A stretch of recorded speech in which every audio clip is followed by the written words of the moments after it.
how can we have a brand that's that exciting in food? And then the other thing we were seeing is this big kind of health food revolution, and particularly in something like snacking, it was really prominent. So seeing people moving away from having, traditional like crisps and chocolate to protein bars, grays with the nuts, nuts delivered to your door, and then like popcorn, lower calorie like snacks you could grab on the go, and brands doing amazing jobs there. And we were just seeing this kind of like this whole kind of health food, craft food revolution. Hello and welcome to another episode of Good for Profit. Today's guest with us is Liam White, co-founder at Dr. Will's. Dr. Will's provides condiments that are alternatives to the mainstream ones that are out there, much healthier, much better for you, and they're found across many providers in the UK, such as Waitrose, Ocado, and Tesco, and many independent stores. They're a certified B Corp, and we just had an amazing conversation about how they started, why they started, and just where they're going, and some of the incredible collaborations that they've got in place right now with other healthy alternative food alternative companies. So without further ado, let's get right into it. Hello, Liam, and welcome. Really happy to have you with us here today. Welcome to the podcast, man. Can't wait to dive into some of the things that you've been doing with Dr. Will's. Yeah, definitely. Thanks very much for having me. Excited to have an interesting chat this afternoon.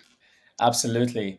So, Dr. Will's, I do want to dive into the why and how you got there and everything else behind it. Can you maybe start off by just telling our listeners more about Dr. Will's and what it is? Yeah, definitely. So Dr. Will's make all natural condiments. So we've got a range of ketchup, barbecue sauce, mayonnaise, hot sauce, all made with natural ingredients, and then no added sugar. So all the sweetness comes from dates, and they're much lower sugar than everything else in the market. So essentially, if you want to buy healthier condiments, we are kind of go-to brand, but we're super focused on the taste as well. So that's really important. So we've won lots of great taste awards for all of our products, because at the end of the day, you add condiments to add flavor to a meal. So that's the most important thing. Absolutely. Wow. So did you always have many things available, or did you start with ketchup, or am I right in thinking you started with ketchup, or have you always just had the full range?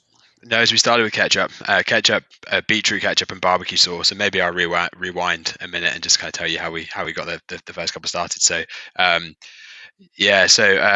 three founders: myself, Josh, and then Will, who is a medical doctor, hence the name Dr. Will's. And we're all kind of coming at this from different angles. So, Will is a medical doctor. His mum was a nursery school teacher and was seeing parents trying to get their kids to eat their broccoli, their carrots, and smothering it in kind of sugary ketchup, barbecue sauce. And she was saying to him, there's got to be something healthier out there for them, but we couldn't really find anything. Josh, on the other hand, was running a restaurant, kind of a gastropub style concept in Newcastle in the north of England, and had lots of locally sourced ingredients. He had craft beers, interesting gins, all this kind of stuff. But he felt like the one thing that was letting the side down was just this kind of ketchup mayonnaise that had been the same for the last kind of 30 years and was on the table, but everyone was using loads of it. Like, we saw how much people were eating, how much ketchup mayonnaise people were eating. So we thought, okay, that this is big opportunity here. And then my background completely different. So I was working in investment banking for my sins, and my mum's a food writer.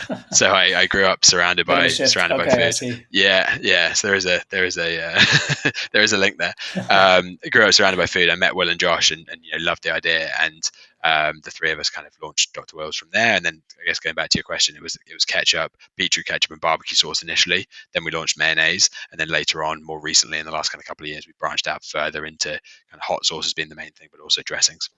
That's so brilliant. So I've got to say, I'm going to be an annoying consumer here, and I have to say, when I hear alternative mayonnaise, especially mayonnaise, so ketchup, barbecue sauce, I think I can see that being pretty easy to do. But when I hear alternative mayonnaise, my brain just, for some reason, and it's probably completely unjustified. I've just probably been a sucker to the marketing of Hellmann's and the rest of them. But for some reason, my brain just thinks, is it going to be as good? I don't know. It's an interesting one, because I'm going to get slaughtered by someone for saying this, but I actually think the mayonnaise is probably the most obvious, where it's probably most obvious if you try our mayonnaise that it's so different and so much better than a mainstream mayonnaise. So I think our mayonnaise tastes much more like, I don't know if you've ever made mayonnaise at home, where you've whisked up egg yolks and added oil, a little bit of lemon juice, Yeah, salt, I pepper, and did a some really bad spices. job, so I'm not going to take Okay, myself as fine. an Well, if example you've ever there. had anyone do it well, it tastes. But you get this real creaminess with the mayonnaise. I think like if you try Hellman's mayonnaise, it's there isn't a huge depth of flavor there, and that's any kind of mainstream mayonnaise. Whereas when you use the free range egg yolk and just the way that we make it with the real quality ingredients, like you do get a real creamy, flavoursome mayonnaise. And I think if you were to try this two side by side, it's quite pronounced. But you know, everybody's used to buying the same stuff, so you don't necessarily. That's one of the big challenges is you need a reason to switch. And a lot of people are kind of very used to kind of the stuff they've always had and quite happy with it. So how do you get them to try something else? Yeah, that's the problem. I suppose one way to try it is to somehow get a supermarket to run out of stock completely on something. I think you've got a story there, right? Yeah, I was We were doing some research beforehand on LinkedIn. Yeah, can you tell us more about that? That's quite interesting. Yeah, I thought you were referencing something there. Yeah, so there was a fairly public spat between Heinz and Tesco around some kind of inflationary price increases that Heinz were looking to put through. So we had quite a fun couple of weeks with Heinz off shelf. Where I mean, the main thing for us, to be honest, was just driving trial. Like our biggest challenge is getting people to try it for the first time, and the big barrier is you've grown up eating, the same ketchup, the same mayonnaise, exactly what you've said about, Helmer's mayonnaise. So this gave us like a real opportunity when there was, a few less competitors on the shelf to get people to really, try our products hopefully the first time. And then, we know typically when people try them, they like them. And it's then a case of, turning them into repeat customers. Yeah, absolutely. So, did you find that that actually worked pretty well for you then? Did you see an uptake in the amount of people that were buying your ketchup? And Yeah, we had a great couple of weeks. Like we really did, and we could really see it in the data. So much so that then we went out of stock.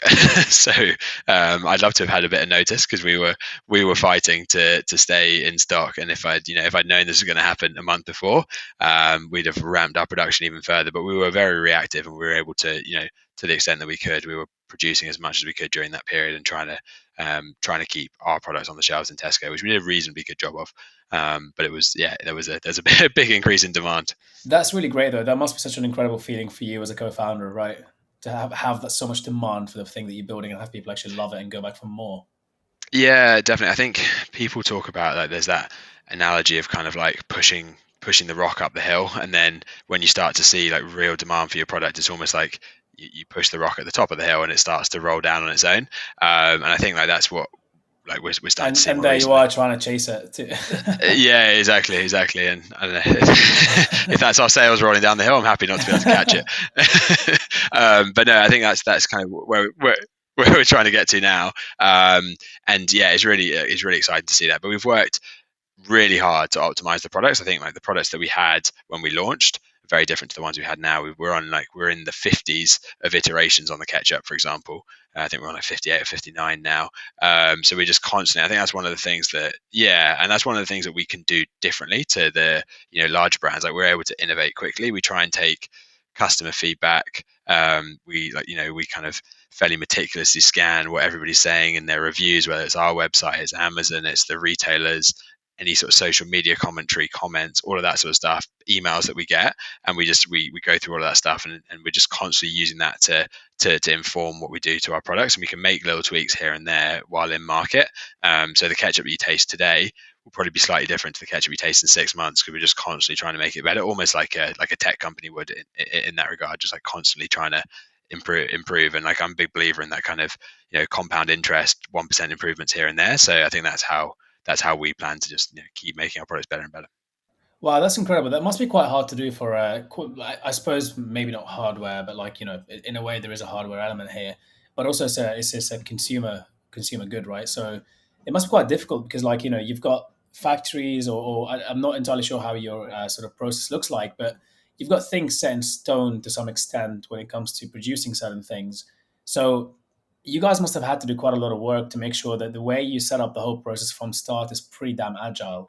Yeah, absolutely. And we've got more agile as we've scaled. So we now work with partners in various bits of the supply chain who can move faster because we change the way we print our labels so that we have smaller runs and things so we can change them. We don't sit on tons of stock. I'd say it's definitely harder to do than it is for a tech company. Like we can't. I can't ship a feature 100%. tomorrow, With and then you'll be software, it's using it. much Yeah, easier. yeah, and I am jealous at times when someone sends you features ready, and then tomorrow it's shipped out and everyone's enjoying it. It doesn't work like that. Like we'll be sitting on stock, our retailers will be sitting on stock, they'll be stock in store. So we're nimble from our end, but there'll still be a bit of a lag time for it to get to you. But it's just kind of like keeping that flywheel moving. And I think big food is inflexible and is big and it's built on kind of full production runs in factories, and that's important. But at the same time, it's having that nimble, agile edge to be able to like see trends and launch interesting products. But also just optimize and just consistently improve every area of your product, be it the flavor, the health profile of the product, the packaging, making it easier for people to use, making it brighter to stand out on the shelf. Like we think a lot about every single little area there. Yeah, that's quite incredible. But also, like one of the challenges I'd imagine for you guys from doing that is the economies of scale, because the large food companies can make use out of just printing massive batches of things all at once, and like making massive batches of bottles, and so to speak. And obviously they make use out of lower costs there. So how did you guys kind of, without obviously sharing, if there might be some secrets there, like business secrets you might not want to share, but is there, how, if you're able to share some things of how you guys were able to get around that, that'd be really interesting, I think. Yeah, I mean, I'd say like everything in business is a balance.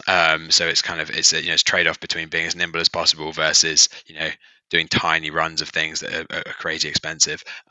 So we balance all of those things, and then there's certain things that are very expensive and have big price breaks. So we will try and keep that thing consistent, be it a bottle or a label or whatever it is. But then there's other things that you can tweak more easily, or can you add a sticker or something that's on top of existing packaging. There's lots of kind of little things you can do to benefit from the economies of scale of doing something in large runs and getting better pricing, and ultimately like price is key too. Like we don't want to be, we have no ambitions of being like the most expensive brand or anything like that. We want to be accessible to people. We will, because of the quality of our ingredients and the scale that we're at, like we will be a little bit more expensive than the mainstream brands, but we're pretty close, like often 50p to a pound more expensive than that kind of the closest mainstream alternative.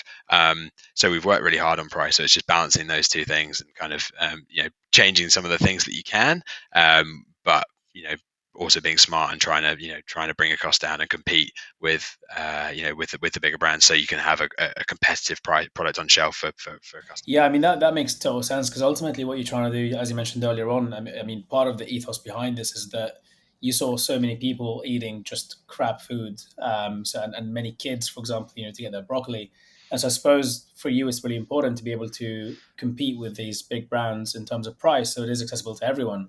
Would you say that that's like one of the main missions or one of the main impacts that you're trying to make through this? Because I saw as well that you guys are a B Corp. Is that right? Yep. Yeah, so we are a B Corp. And yes, like price is key. So I think the first thing we wanted to, when we started Dr. Will's, it was all about health, and it still is. Like health is still the number one thing. Like it's all about quality ingredients, like ingredients you can recognize, pronounce, have in your kitchen, but also about sugar as well. Like having lower sugar, and where there is sweetness, it's coming from natural ingredients. Like that's key for us. But yeah, it's Mm. like price is a huge thing. Like if we can only have impact on a tiny scale. You could have the healthiest ketchup in the world made in tiny batches, but if it's £10 a jar, the number of people who are going to buy it, like the impact you make is going to be on such a small scale. So we're better off having or we think we can have more impact having a mainstream product that's priced competitively, and that means more families can have our products. And look, we're not under any illusions. Like we're not going to, we're not changing the world by people having, but it's a small, by people having our ketchup rather than another ketchup. But it's one of those like simple swaps you can make. And if you change all your condiments, like from particularly things like barbecue sauce. Like barbecue sauce often has 50 grams of sugar in it, 50% sugar, like 50 grams per 100 of sugar. That's absolutely Oh insane. my Yeah. gosh! Whereas we'll Wow, be I like, had no idea. yeah, exactly. And like one of our bugbears is we see people putting a load of effort now, and like people are getting much smarter about what they eat, and they've got a really nice plate of food. They've got their protein, they've got maybe some greens, they've got some quinoa or something like that, and then you cover it in a really unhealthy sauce. And like if you got something that's 50% sugar, we're normally, like, it depends on the product, but often something like 12 to 15%, like 1 5, not 50. So like much more Yeah. sensible levels of sweetness, and it all comes from the dates or the Yeah. tomatoes anyway. So it's it's less processed. But yeah, just enabling people to make healthier choices, and like health is key. And yeah, price and making it like affordable for people means that we can execute this mission on a larger scale. Of course, and I mean, also give yourself credit because I mean, you said yes, it might be a small change, but if you're making a small change that impacts a large number of people, I mean, then the impact multiplies, right? So there's definitely is quite Absolutely, and interesting. that's what we wanted to do. Yeah. Yeah, and across a number of products. Like if you change your ketchup, your barbecue sauce, your hot sauce, and you're having them with, a lot of people will have a condiment with every meal or with a couple of meals a day. Like it does, it's we've looked at it and it's like many millions of sugar cubes we save per year for people. So yeah, it does make a big difference over time. So we're trying to try and do that at scale and have more products so that we can do it at scale with more products for more people. Of course, that's so awesome. I mean, you're definitely tempting me to change my condiments just after this conversation. I'm definitely going to give Dr. Wars a try now because, look, I love mayonnaise. I mean, this is the problem, and I know how bad it is for you. Sort of when you buy like the supermarket one, but and it's so yeah, it's not very healthy. But I love it. I'll pretty much eat it with anything. So I think I will make a change, and I've thought about trying different things, and yeah, Try the mayo because I'm certain you'll feel a real difference if you try our mayo and let me know what you think of it. I'd be shocked if you want to go back to what you're currently having. I definitely will do. I think at one point in my life, I put down on a dating app that my most controversial opinion is that mayonnaise is so much better than ketchup. So I will give it a go and definitely let you know my feedback. It's a strong it's a people have very strong opinions on it, don't they? Like I've seen multiple ketchup and mayonnaise related like prompts on dating apps. So yeah, it's you're not the only one. Exactly, exactly. It's a strong. There's a war out there. There's a war out there, man. And which side are you on? Because we're either going to be friends or enemies here. Exactly. So tell me a bit more about the B Corp. So when did you guys decide to get certified? And what was some of the reasoning and thinking behind it for you guys? Yeah, definitely. So we decided it's about 3 years ago now that we decided to get certified, and I think it was twofold really. So we started out very much on this kind of health mission, trying to get people to eat healthier food, give people healthier alternatives, and then as we were trying to do business properly, and we sort of realized as part of that, okay, how do we do more than just health? And we were kind of thinking about that, and we were thinking about lots of different angles, like how do we make how do we do things more sustainably? How do we make Dr. Will's a great place for people to work? How do we make it great for our customers? And all of those things kind of layer up into just doing better business. And then we saw the B Corp movement start. And there was a huge wave. This was kind of 3-4 years ago when we were looking at it. Huge wave of companies that were joining, and I think it was a great mix of like some kind of disruptive companies that we wanted to be kind of that we looked up to. So seeing the likes of Innocent and brands like that, but then also seeing like Ben and Jerry's, subsidiary of Unilever, like some of these big companies doing it.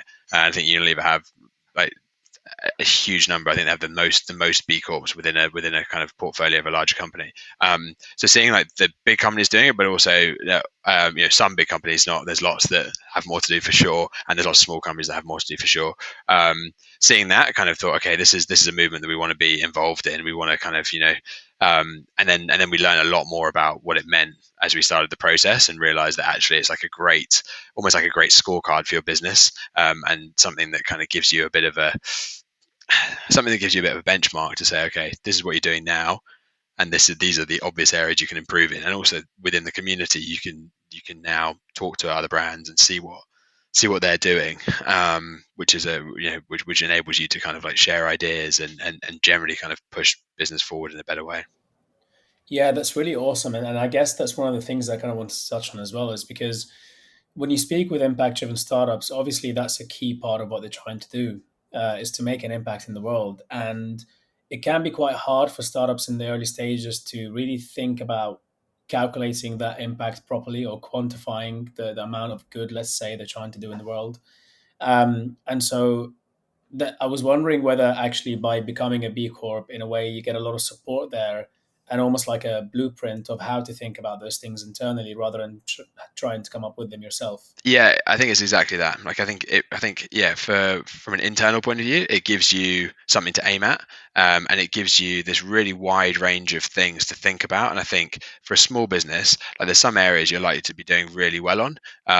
So it might be, um, for example, if you're like your ingredient sourcing and things like that, like you probably if you start a disruptive food company, chances are you're doing it with better ingredients, all this kind of stuff. So there's like a few things that you were doing really well on. You're probably more sustainable because you've started recently and you've probably picked more sustainable packing options. But then there's other things that you'll be way behind on, like your processes, for example. So you may not have processes in place for your employees, or they might just be sort of fairly standard ones, and you need to put more thinking into them to make your workplace better for your people. So I think there's like certain areas that I think it kind of helps you with like improving the things that you're already thinking about, but also like these blind spots or these areas that you just haven't yet considered. It suddenly makes you sort of realize like what you need to do in order to be kind of scoring well, and then by extension, if you're scoring well, you're probably doing good business because the two things are meant to be totally aligned. I also think that's kind of internal, but from a consumer perspective, it's very helpful because, and I'd like to see B Corp getting to the stage where it's really well recognized by consumers. It's probably not there yet, but it's definitely a work in progress, and more people are seeing it. But it'll be good if you got to the stage where you could have that B Corp logo on the front of your product, and that's just a sign to a consumer that okay, this brand is doing things well. They're looking after they've got 5 pillars: employees, customers, community, governance, and environment, so that they're scoring well across those 5 things, and you can sort of pick it up and know that you're sort of making a conscious choice. Absolutely, yeah. Excuse me. And it's kind of crazy how sometimes we're in our own bubble because when I see B Corp anywhere, I mean, it's I kind of always think about, oh yeah, B Corp, okay, it's there, and it's kind of it's something that you don't. It's not like you look for it, but when you see it, it's straight away you can recognize it. But and I actually didn't really stop to think as to how well known that logo is, for example, to the sort of mainstream consumer. But would you say that from your experience is something that actually the majority of people, or at least a large chunk of people in society, aren't aware of yet? Yeah, I think that's fair. I think I don't have any like concrete sort of brand awareness data on it, but from what I've seen, I think there's I mean the increase in number of people per year who are becoming aware of it is huge. Like the movement is really growing, and even from a couple of years ago when we got certified through to now, there's been a huge wave of brands doing it, and the more brands that do it, the more there's momentum behind it, and the more people will start hearing about it. But I'd say there is a large swathe of society that won't be aware of it. But there's some really promising signs as well. I mean, we've had applications, like cold applications, into our inbox from graduates who've said, we want to work for purpose-driven companies. Found your brand in the B Corp directory. So, I mean, when I was a graduate, like B Corp didn't exist. If it did exist, it was very much under the radar.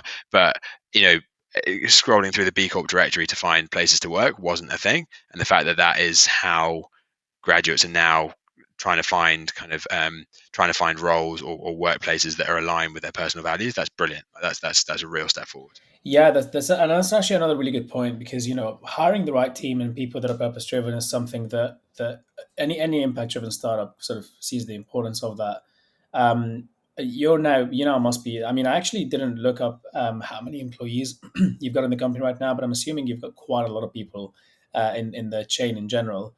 Um, what sort of things do you guys think about? I mean, maybe there's a graduate listening here, or other founders who are building impact-driven startups. What sort of things do you think about? Do you try to put into place right from the start to try and make sure that you're attracting people who are aligned with your values, with your mission, and are going to be just as passionate as you are in a way about it?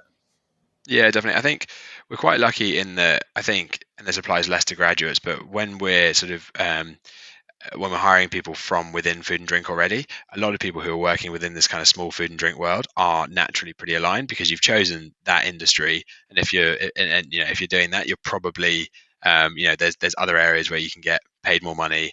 You've chosen to work in small disruptive food and drink businesses, and generally people are trying to make a difference, whether it's from a health point of view or something more flavoursome or something more sustainable. So I think there's quite a good alignment there anyway. And I think from a graduate point of view, I think like being a B Corp is a great example. We've had graduates applying on that basis, but I think we're very obvious and we're very clear about like what our mission is. We talk a lot about sugar. It's on our you'll find our mission statement on our website. I think if you look at any of the posts, like if you look at all like social media of Dr. Wills or any of the founders, we're very open and we're very honest with our customers. We do a lot of like face to camera, just kind of saying things how they are. And we just try and be like a very open and honest business. And there's areas that we're far from perfect. There's lots of areas we want to improve on, and we're constantly trying to find better materials for packaging, or we're doing like a big piece of work on carbon at the moment, and carbon reduction and carbon footprint and all of that kind of stuff. So there's lots of stuff that we're still working on, and we're still trying to improve. But we just try and be open about that, and we just try and like the B Corp, having B Corp almost gives you a bit of a it's something that flows through all our strategic decisions. So like by being a B Corp, there's certain things we won't do. And it just kind of means that we've got kind of, health, sustainability, doing things right by people, doing things right by our customers, like all of those things sort of flow through our decision making, which hopefully means that, the decisions that we do make kind of, are with doing right by all of those stakeholders in mind. Yeah, that's really great. The accountability, the structure, everything that comes with it does sound very, very appealing. And yeah, I mean, I want to ask you quite a controversial question, and I'd love your honest answer. Go for it. What is your favorite Dr. Will's product? You're expecting something much deeper than that. That's I not know. controversial Yeah. for me. Oh, there you go. Okay. Well, no, I mean it could be controversial, but without doubt, our sriracha hot sauce. Okay. Wow. Okay. With that, what about the other co-founders? Do you know what theirs is? Yeah, so we're all different actually. So I mean, I'm just a huge hot sauce fan. So I was actually, it was a real problem for me in the first couple of years of the business that we had ketchup and mayonnaise and we didn't have a hot sauce. So I was banging on that drum for a while. And Oh gosh. now it's our best seller. So say no more. Point made. Point made. So every Point made. strategic meeting, you were sat there thinking, guys, come on, when are we going to roll out the hot sauce? Yeah, I think people Wow. got pretty sick of it when I just answered every question with hot sauce, whether we were talking about anything related or not. But And have you got a sriracha mayo already, or is that something that's in the pipeline? so we have a chili mayo. So I mean that brings you on to your previous question. So Will's favorite product is the chili mayo, for sure. That's a great product, and it's real. If you're trying to switch away from your current mayo, the chili mayo is a great one to try. That's definitely one of our most addictive products. And then our barbecue sauce would be Josh's. Okay, so the three favorites there. I love it. Does being part of Dr. Will's mean that you have to try all of the different products just by working there, and then do you get to choose your favorite and take it home? Absolutely. So we send. I mean, whenever anyone joins, we'll send them a full kind of hamper of everything, and get them fully kind of ingrained in what we're doing. And it's unlimited source for anyone who works at Dr. Will's. That is brilliant. You've heard it, guys. If you want a job with incredibly amazing free condiments, then you know where to go. I mean, I'm assuming that before the B Corp rolled around and that started attracting incredible talent for you, I'm assuming that was your real incentive, right? Was, guys, join us and we promise you we've got you sorted forever. Yeah, exactly. And my dream is one day that we get someone join us who can eat so much sauce that we have to change the policy, but it hasn't happened yet. Well, I'm trying with the sriracha. Yeah, I was gonna. Well, I am going to look around. I'll make sure I keep an eye out. Excuse me. If I know anyone in my network who's a big condiments fan, especially if it's sriracha, because I think that will make you even happier, then I'll be sure to send them your way just to make sure that's there. That tick box is ticked. So please do. If they can beat my $2 a week, then they're doing well.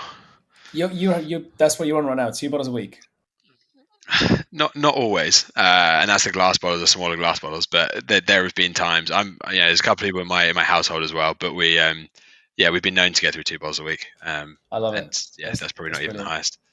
Is the next record going to be 3? Yeah, exactly. It's like there was a who was it, the Mountain from um, from Game of Thrones recently beat the deadlift record, I think it was, and it was 500 kg was the record previously, and then now he beat it, and now he's on 501 or something like that. I think it was something along those lines where like he beat it by 1 kilo, essentially 1 kilogram, and now he's a record holder.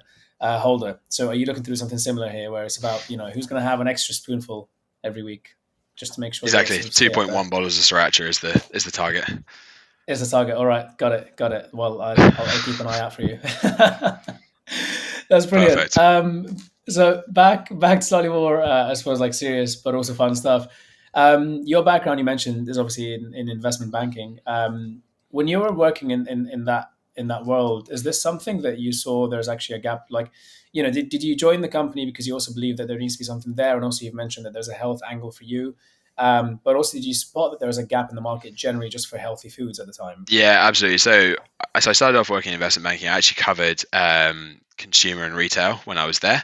So I spent a lot of time looking at kind of big food and drink companies, looking at big kind of hospitality, leisure operators. So I was looking at that market, and I built like, I think investment banking is like, it's a seriously tough industry, but as a junior, it's an amazing place to learn because you work unsustainably hard, but doing it for a couple of years is fine, or is doable. And like, I'm actually very grateful for the time I had there. I feel like you're about to disclose how many hours a week there, but then decided not to. 100 plus is not uncommon. Put it that way. It's fairly brutal. Like it's a Oh God. tough place to work, and like I've had many weeks where you've worked a lot of hours, but look, I don't do that so much now, and it's much more sustainable. And like I didn't want to do that long term. But the point being, you learn a hell of a lot, and it puts you in a really good position to start a company because you have a great, like, really good sector knowledge, but you also just kind of learn how to work with people, project management, working with like on various different projects at the same time. So you learn how to kind of juggle, which is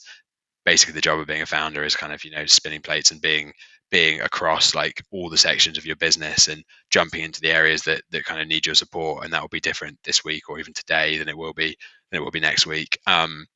So I think it gives you a great basis. And then in terms of what we were seeing, like there was a huge shift in food that we were seeing, and this was kind of we started the business about 5.5 years ago, but we were seeing this from 10 years ago. I think Innocent were probably the most obvious example.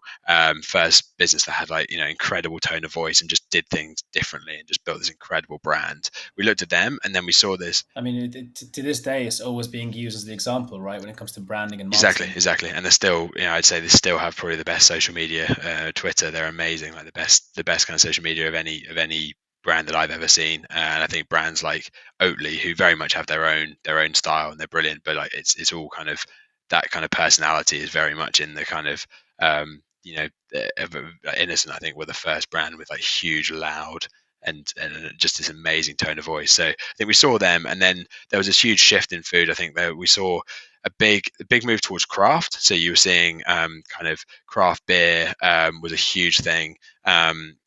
This whole like this gin revolution. There was gin distilleries everywhere. Fever Tree. I'm so thankful for craft beer. It's such a beautiful movement, and I don't want it to stop ever. And you're seeing it a lot as well with other things now. I sound like an alcoholic. I'm really not, but yeah.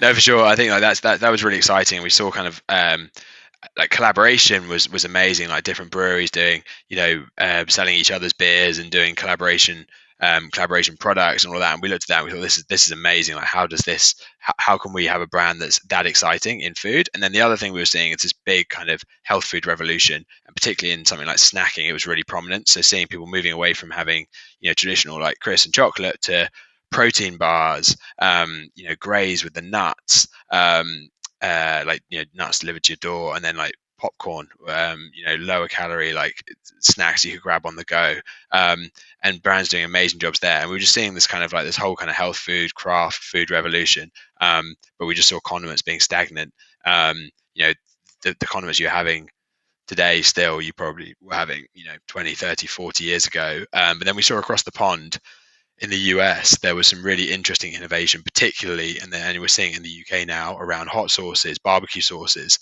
like lots of Tennessee and all sorts of different like regional sauces, like regional barbecues in the US, Louisiana, and then tons of like really interesting hot sauces from stuff that's super hot in tiny little bottles through to Bayesian sauces to different srirachas to um, yellow hot sauces to the red ones, green ones. Yeah. Oh yeah. I spent a lot of time. I love hot sauce. That's my thing. So, but we're seeing like tons of innovation. It was really exciting. And also if you go down like the condiments aisle in the US, like it's five, even 10 times the size of what it is in the UK. Like there's just tons and tons of stuff. Dressings over there are huge. Like there's amazing salad dressings, really interesting stuff. And we just didn't have it over here. So we were thinking, okay, there's got to be a gap for something for a brand doing this. There's a few, farm shop kind of posh ketchups and things like that, but there wasn't anybody doing something sort of like disruptive, and particularly in the health space. Absolutely, but you also mentioned earlier on the fact that it's the part of the problem with these farm, like organic farm foods and so on. They're fantastic, they're amazing, but they are also fairly pricey, and so it's not accessible to every family. It's something, if you really want everyone to be able to eat more healthily, then do need something mainstream for sure. So it's incredible. You guys are kind of going off that. Do you do any sort of like collaborations or any work with other sort of maybe meat alternative companies or like lab meats, or I don't know, but just generally other companies that are sort of within the health, environmental, impact driven food and drinks industry? Yeah, I feel like you've done your research. So we just launched a really exciting, our first ever collaboration product actually. So I talked about kind of how we're inspired by craft breweries before, and we've always looked at that and wanted to do something similar. So we launched an awesome. This isn't bacon ketchup with our friends over at This, who do fantastic meat alternatives through from chicken to bacon, sausages, all sorts of different things they're doing. They're now doing kind of ready to go stuff. So doing sandwiches and all sorts of things. They're awesome and they're absolutely killing it. And so yeah, we've been working on the product for nearly a year, I think, long time. So we've been working with them. We're both on the Tesco incubator program together, which is kind of how we started spending more time together. And we got thinking about this project. And to be honest, the product is awesome. Like we're so happy with how it turned out. Lots of challenges to kind of make it together and to get their bacon alternative into a sauce, and like it's available on Ocado and it's available on our website, and the product's just great. So it's a ketchup with that tastes bacony. So we've got their bacon flavor in it in the ketchup, and then we've also used it's a ketchup, but we've used some of the notes from our barbecue sauce to get that kind of smokiness. So you have that kind of smoky bacon flavor. Then we have actual chunks of bacon in it of their product. So you'll pour it out of the jar and you'll get little lumps of You're the selling it. You're definitely selling bacon on it. your That plate. sounds So incredible. it's a lot of fun, Yeah, and I'm really pleased with kind of how that one turned out. that's really awesome. I mean, massive congratulations on doing that. I think the power of collaboration, especially with when you're doing something so new and innovative, often collaborating with other innovative companies you can just come up with some brilliant things out of that. So yeah, so I'm assuming that's something. So it's an Okado right now, but it's something that we'll hopefully see in more places as well at some point in the future. Have you so with the Tesco incubation program? Is that something that I mean? How long is the incubation program that you've been doing with them? Yeah, so we were on there for 18 months. I think it's typically a year. We Okay, were, it was a bit of a funny period because of COVID and some of it being virtual. So they extended it a little bit so that we could actually spend more time in person. But yeah, it's typically a year. awesome. And that's where you met this. This isn't whatever. Yeah. Yeah, Yeah. We knew them before. Like, I think the food and drink world's very small, but we started spending a lot more time with them kind of, in these like breakout sessions and things. And a lot of it was talking about innovation, which is kind of how we ended up having this yeah, discussion. it's really cool. Wow. Anything else like that in the pipeline for you guys that you can share? Nothing that I can share, but I'd say that, I mean, this is our first one, so we wanted to kind of, all energy was on this one, and the product is, I was so happy with the way the product's turned out. So I think if we're going to do another one, we want to make sure that the product is great, but it's a really fun, like kind of area for us. I think we just enjoy doing them. It's great working with other brands to do them. So there's definitely, we'd like to do more of them for sure. And I think like we've seen it in fashion as well. Like that was way before food. Like seeing kind of streetwear brands collaborate with established fashion houses and things like that. It just seems to be it's like, and that's like so much fun to see. So I think I'd love to see more of it happening in food. Certainly, certainly. That's incredible. Um, so I kind of wanted to dive a little bit into some of the technology behind what you guys do. Um, and I was curious how much, because obviously now you have technologies out there like AI that's trying to somehow mix flavors together to come up with different things and so on and so forth. And I was just curious to find out a little bit more about how much of that you guys utilize, or how much of that you're sort of skeptical about, and so on. Yeah, we do use some of that stuff. Yeah, there's definitely a technology aspect. We're very very customer driven, so like a lot of what we do is driven by feedback and seeing what people are saying, looking at trends, and then and then trying to work out kind of what we do. And some of that is more manual, is like doing our research and quite traditional, and others is kind of might be scraping databases and finding what people are talking about, sentiment analysis, using like we plug into lots of like tech tools that will give you kind of exactly that kind of stuff, and then get an idea, and then and then there's some stuff you can do in the development process, and there's more and more interesting. I think the whole world of like food tech is exploding, and you've seen like there's funds, VC funds now set up specifically to invest in food tech. So yeah, it's definitely an area that we look at and see kind of how can we benefit from as we grow and get smarter. I think generally like outside of product development as well, just huge believer in technology for kind of streamlining and just being able to kind of like shorten those feedback loops between like what customers are saying, what people finding out, what people think about your product, and then being able to get them into development and just being able to do that in the most kind of efficient way possible. Absolutely. I mean, if you go direct to the customer and get the feedback from them as well, that just makes so much sense, because people's taste buds and so on.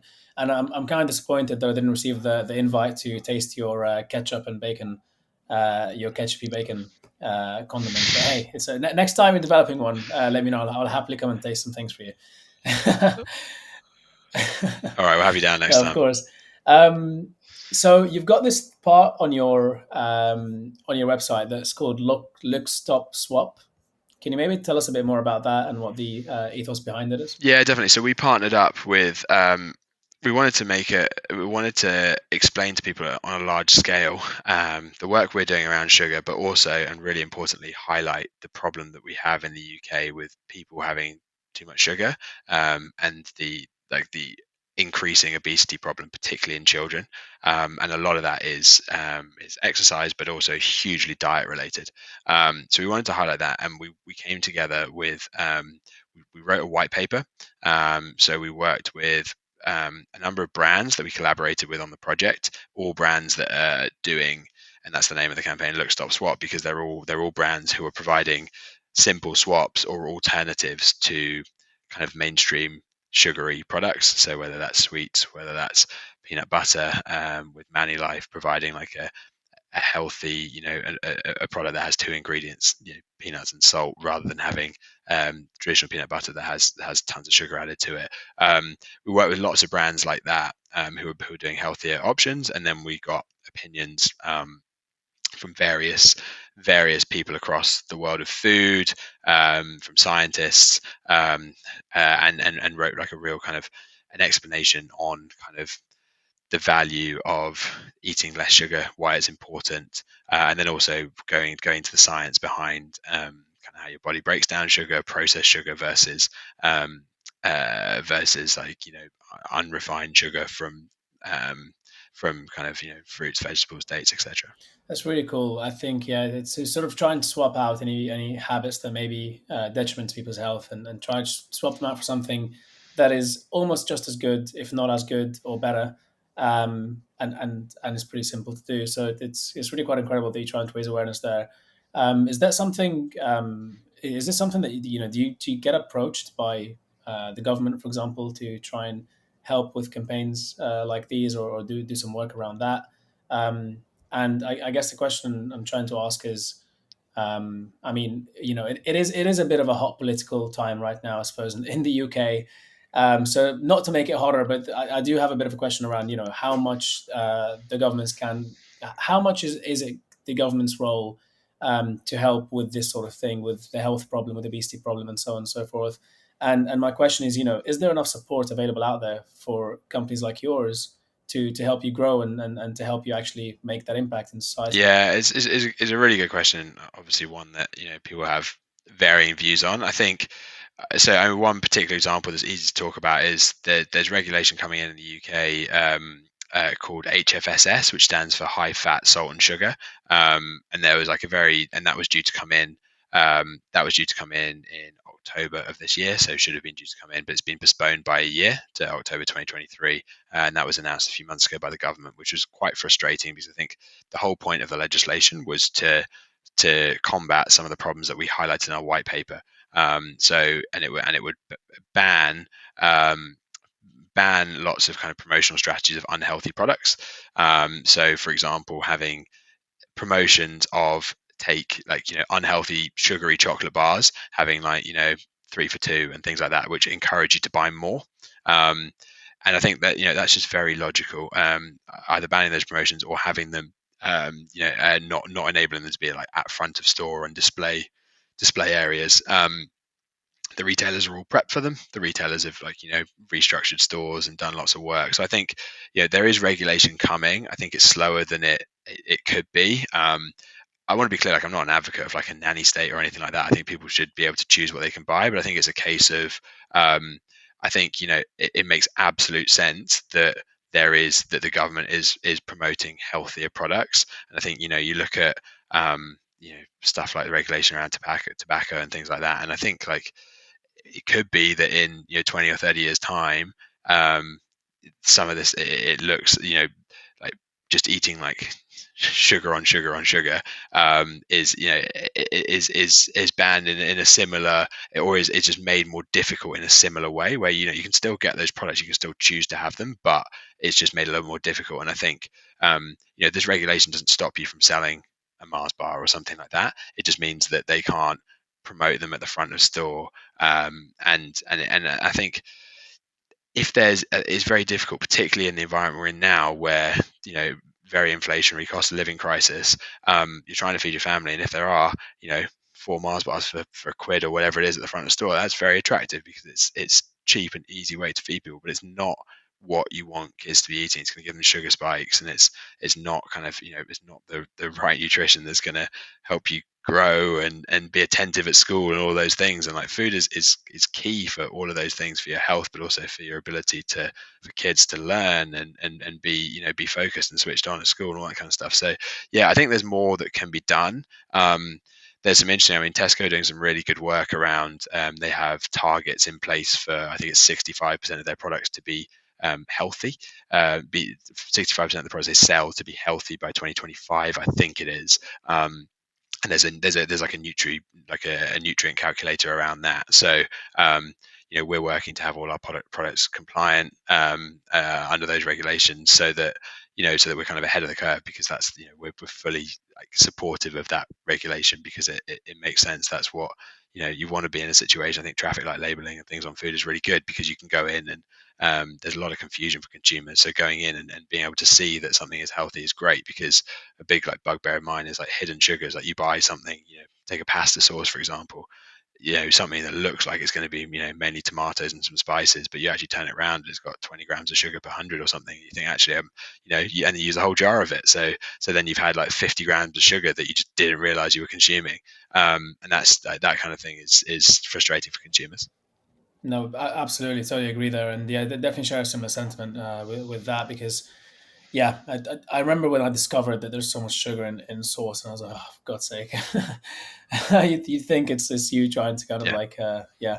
Um, with when you say healthy, is how is that determined, or like is there a standard by which to go in terms of saying this food is healthy or this food is not healthy, or is it nuanced, kind of like per food category in a way? Yeah, I'd say for the purpose of regulation, there's a few different ways of doing it, but they're all similar in the sense that they look at the nutrients in food. So you look at the macronutrients, you look at how much, essentially, how much fat, how much sugar, how much salt a product has in, and then they will give you like unhealthy points depending on how much you have. And then things like fiber will give you healthy points because they're good for you. You want to have more fiber in your product, and protein is helpful as well. So that's essentially how they're calculated. I'd say it's not perfect. Nothing's going to be perfect, but I think it's a very good starting point. And I mean, we would argue that you know there's things like it doesn't take into account, for example, you might have a product that is really processed and contains like 20 sweeteners, but does quite well on those scores because they don't have sugar, but they've got sweeteners which are addictive, and often the body kind of they the body kind of like can treat them a bit like sugar. It's very nuanced. Treats as Yeah, sugars. yeah, Yeah. exactly. So it's not perfect, but it's definitely heading in the right direction. And it's a pretty good way because people need to what from science at school what the kind of you see like the plate of food and how much carbs and how much protein you need to have and all that sort of stuff, and it's heading in that direction and stopping you from eating kind of really high fat, really high salt, really high sugar foods, and often not realizing it. Yeah, absolutely. No, that's it's definitely great and definitely step in the right direction. Absolutely. And also, like, I mean, even if companies start using a lot of sweeteners to not have quote unquote sugar in the food, well, then that will make people do more research into those things because there's more use of them, so it becomes more of a priority for researchers. And so once the science will develop, and we'll learn more about them, understand more about them, actually know how they affect people, have data to back that up, and then from there you can have more regulations and so on. So I think it's definitely like as I said earlier, I suppose even if it's just a 1% incremental improvement, it's still a step in the right direction. And if we continually just keep on doing that, then society will ultimately get better and better and better over time, right? Exactly, and that's your Yeah. point around like there's a big burden for government for sure. Like there's a big role for the government to play, but consumer pressure is huge. Like if consumers Hmm. stop buying products that are full of sweeteners The or market just super demand. I sugary, mean, yeah, exactly. Then those big brands have to reformulate because they realize that people are they see it in the sales data and people are moving away from those products, and then there's pressure for them to redevelop and do something healthier, or customers will go into buy into other brands who are prioritizing that. absolutely. Which is why Dr. Will should be in all schools. um, Completely agree. I wanted to ask, I suppose, because we're coming towards the sort of closing part, but I wanted to ask, sort of, what is the future for Dr. Wills? Where are you guys planning to go next? Are there any exciting things coming soon for people to watch out for? Obviously, other than the collaboration you've just mentioned. Yeah, definitely. So we just launched collaboration, so we're super excited about that. I think we've got a long way to go. We want to keep building out our product range. We want to be the go-to for kind of everything condiments, and there's still some gaps there, so we'll keep filling those out and keep launching exciting products in line with kind of the trends that we're seeing and what we see people want to eat. And then our aim is to get like our like kind of our aim really was to be, we said we'd be happy when you get to a point where you can buy Dr. Will's everywhere you could find the kind of those mainstream brands that you'd expect to see in a supermarket. So I think that's where we want to get to. Got a long way to go there, but we've got lots of kind of there'll be lots of exciting announcements over the next few months, and we're just pushing as hard as we can to get our products into as many stores as possible so that people who want to make that slightly healthier choice can do more easily. Amazing. I can't wait to see that happen. That's incredible. And definitely will be keeping an eye out. And definitely will be waiting for my invite to taste some of your incredible products in the pipeline. And I also wanted to, Of course. if you sort of had any words of advice for founders that are, sort of near the beginning of the journey, obviously you guys have been doing this now for years. Any words of advice for founders at the beginning of their journey of trying to create an impact driven startup, whether it be in a similar field to what you're in or not? What sort of what would you say to them? Yeah, I mean, it's always tough to give like one piece of advice. There's so much out there. I'd say from a business point of view, I'd say build your network. Like it gets a lot easier when you have a network of people who are, one person might be amazing at sales, one person might be an incredible product person, but you kind of know who to go to for those things. And a lot of the stuff that we're doing in particularly food and drink is quite nuanced. So having those people, even if they don't know, they'll be able to point you to somebody, and you'll eventually get to a point where you have a go-to person for everything. And I'd say around impact, I'd just say look at B Corp, because I think it will give you, whether you do it or not, like I'd say do the B Corp impact assessment, because just doing that will enable you to sort of like, it'll probably open up your mind to areas that you just hadn't thought of. And it might be that you know, at the start of your journey, you need to prioritize one area or another, but it will get you really thinking about kind of those things that are important in the area of kind of impact and sustainability. Amazing. Thank you so much, Liam. That was really incredible. Such a fun conversation, and yeah, a lot of insightful things. And I've also learned that I need to go out and try some new condiments now. So if for everybody listening, the website is dr-wills.com. We'll leave the link in the description. You can find out more there. And also you can find Dr. Wills in the majority of Tesco stores, right, across the UK. You can also find them in Okado. I don't know if I pronounced that correctly. I don't think I ever pronounced that correctly. Ocado. Yeah, Ocado, and Waitrose as well. Excellent. Anywhere else? So Ocado, Waitrose, and Tesco. Those are probably the main places, but with tons of independents, lots of independent stores across the UK, which we encourage you to support, and Holland & Barrett as well on our website. Amazing. Well, there you are.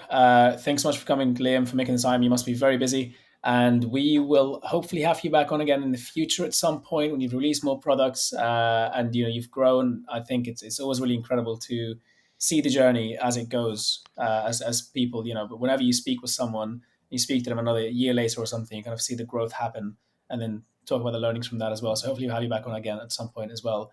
And thanks again for coming. No, that'd be awesome. I'd love to do that. And thanks for staying. Great conversation. And speak soon. We hope that you liked the episode. This podcast was sponsored by QFind, a hiring platform that matches candidates with jobs and employers based on many factors that ensure longer-term alignment.